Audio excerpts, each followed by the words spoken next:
Барлықтарыңызға сәлем.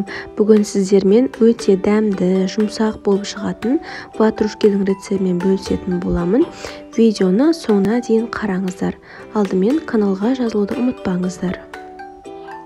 Ол үшін ыдысымызға сүт, жылы су, ерітілген сары май, жұмыртқа, қант және шым тұз аштығымызды қосып, жақсылап араластырамыз.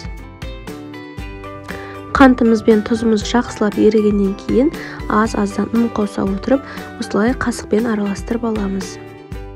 Одан соң осылай қолға жабысатындай қамыр шығады. Сол кезде тағы да ұнымызды салып, қолымызбен жақсылап қамырымызды жұмсақ етіп илеп аламыз.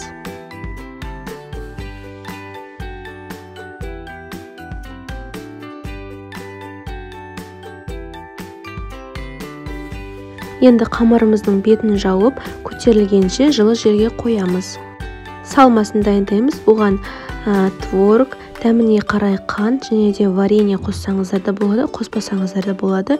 Жақсылап блендермен езіп аламыз осылай. Бір келкі масса шығуы қажет.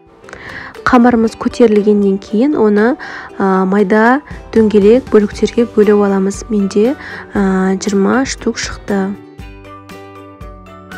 Формамызды жақсылап майлап, қамырларды орналастырып шығамыз. Одан кейін осылай ортасын басып, бетін жауып 15-20 минутқа қалдырамыз. 20 минут өткеннен кейін тағы да қамырымыздың ортасын басып, ішіне салмасын саламыз.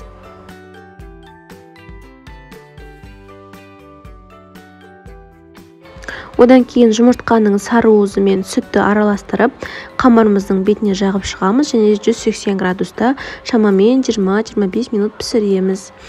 Біздің осымен ватрушкаларымыз дайын болды.